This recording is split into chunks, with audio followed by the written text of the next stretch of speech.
First at 5. From the University of Florida's College of Journalism and Communications, you're watching WUFT News. Good evening for Monday, October 16th. I'm Evan Moon. And I'm Alexa Lorenzo. Here are our top stories tonight.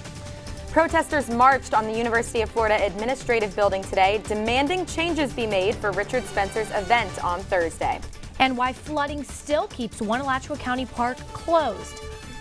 Today, Governor Rick Scott declared a state of emergency for Alachua County. The 7-day order will allow local agencies to coordinate security along with the Florida National Guard. Gainesville's mayor is warning that people could be coming in from out of town to see Richard Spencer or to protest his appearance. Janae Muchmore joins us now with the latest on how tickets for the event are being handled. Well, it turns out Spencer's people already has most of the tickets, and they're starting to distribute them to some of their supporters. I spoke with Cameron Paget, one of the head organizers of the event, and he says people at UF will still have a chance to receive tickets, but they will have to wait until the day of the event. Originally, UF was going to handle the ticket distribution for Richard Spencer's speech, but after local businesses started encouraging ticket holders to become no-shows, the National Policy Institute decided to take matters into its own hands. A lot of friends on UF campus and other friends around the area saw advertisement for not only to turn in tickets for beer, to sell tickets, for give them money for the tickets and then just burn them, and that's kind of why we changed the way it was going to be done. Cameron Paget says having UF distribute the tickets would have been easier, but now they can control who gets them. Just received the tickets in the mail this morning. Not only does he have them in hand, he has already started handing some out. I've had people reach out to me and that's already wanted tickets, so I'll give them tickets as we go. NPI was given 700 tickets and says it won't discriminate when handing them out Thursday near the Phillips Center. They are also communicating with local law enforcement to work out that process. And those with tickets will be allowed to enter through a designated path that starts behind the Harn Museum and drops you off right between the Harn and the Florida Museum of Natural History. It's also to have control of who goes in and out of the building. In the days leading up to the event, you may start to notice an increasing presence in law enforcement officers. You know, we're concerned with clashes between people with different ideologies. Janine Sykes says UF will allow opposing views to peacefully protest in a designated area. The plan is to allow that in the Cultural Plaza parking lot. Certain buildings near the Cultural Plaza will be totally closed. The UF plan so far is that most classes should go on, but a few classes that meet in relatively close buildings, like agricultural classes that meet at Fifield Hall, could meet elsewhere or work online. Janae, thank you. Protesters seek to unite the community ahead of Richard Spencer's visit later this week. WUFT's Ramsey Touchberry spoke with those protesters and joins us live from the newsroom. Protesters with the group No Nazis at UF are demanding the administration change the banned items list for Richard Spencer's event later this week. They marched to Tigert Hall to voice their concerns with UF officials. Lock out Nazis, not students! Lock out Nazis, not students! Megaphones. This is our duty as citizens to protest against white nationalists. Bicycles, even water bottles. Those are just some of the banned items protesters won't have access to.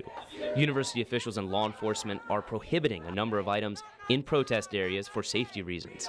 The community group No Nazis at UF marched to the doors of UF's administrative building to demand change. We're going to talk to the president! We're going to talk to the president! After about 15 minutes of knocking on the door, Let us in! Let us in! Let us in! and speaking with someone on the phone, UF's officials briefly came out to hear the protesters' concerns. We request that you significantly restrict the prohibited items list to only include items that provide a clear danger to members of the community. Protesters and local attorneys working with the No Nazis at UF group say the university needs to allow protesters to carry items like water in backpacks. One of the concerns, just from a health and safety perspective, is that people can't have water, and it's going to be incredibly hot on that day. People were out here protesting today. It was incredibly hot, and that creates a real safety risk for people who are going to be there. Despite the protesters' march on Tigert Hall, UF officials say they won't be changing anything on the banned items list for safety reasons. We consulted with certainly Texas A&M, Charlottesville, as well as Berkeley, and our prohibited items list is very similar to the prohibited items list in those areas. Now, other banned items for Thursday's event include anything that campus police determined to pose a safety risk. Florida Legal Services says multiple attorneys will be on site to ensure no protesters are wrongfully arrested. Ramsey Touchberry, WUFT News. Thank you, Ramsey. UF is not the only school where Richard Spencer is testing the boundaries of free speech. After forcing a reluctant yes from Auburn and Florida this year, Spencer's supporters have been pressing other schools to rent space for a speech.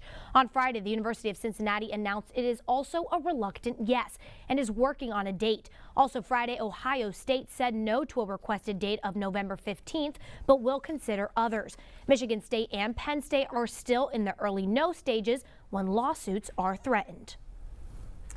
Well, we're finally going to see a break from some of these hot summer-like temperatures. We've seen showers and storms fire up this afternoon, but cooler conditions will come in behind them.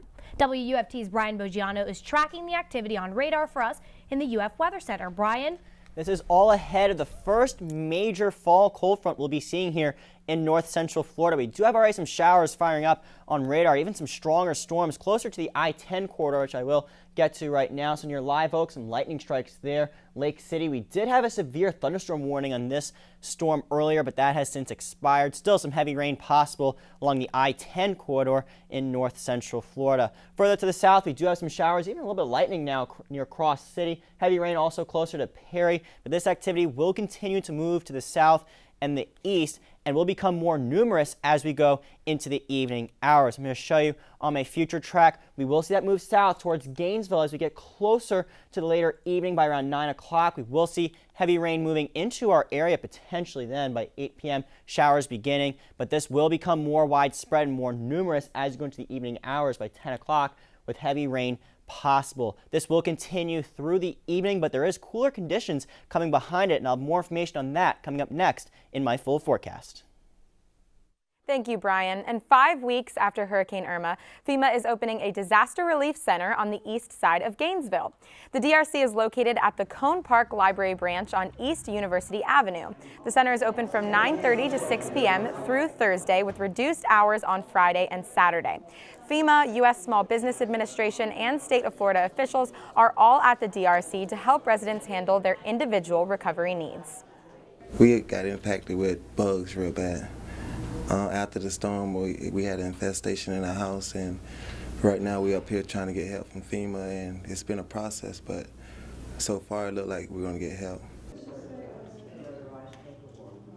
In Florida, the demand for assistance remains high.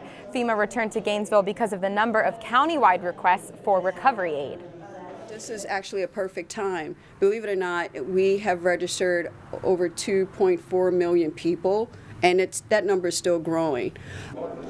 FEMA says this center will remain open as long as there is still a need for assistance.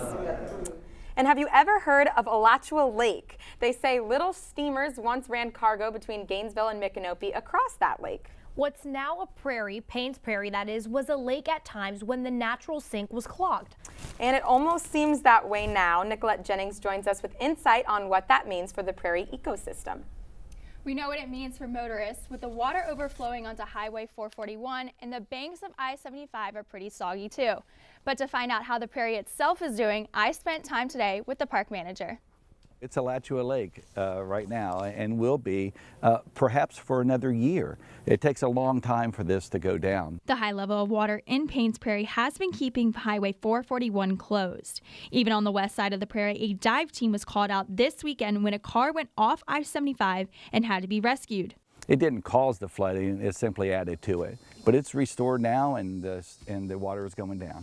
The Alachua Sink naturally drains prairie water, but when the aquifer is full, it drains very slowly. The prairie flooded like this during the 2004 hurricane season, and this time an agricultural canal was temporarily breached. As you can see behind me, 441 is still flooded and shut down, and Paynes Prairie is also still flooded.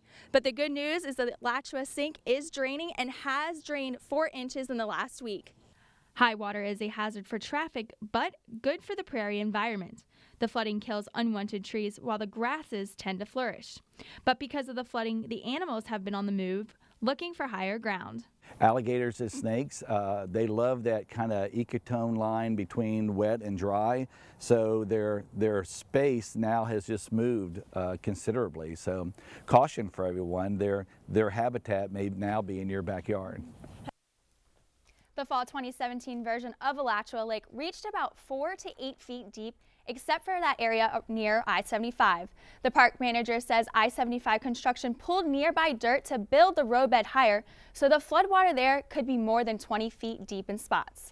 Nicolette Jennings, WUFT News.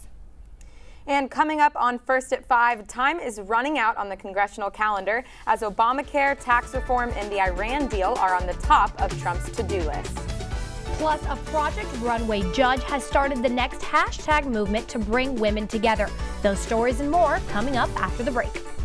It's warm right now in north central Florida. Here it feels like 94 degrees outside of our Gainesville studio. But check this out. It feels about 15 degrees cooler just to our northeast. Coming up, I'll tell you just how cool we can expect to get in the next few days.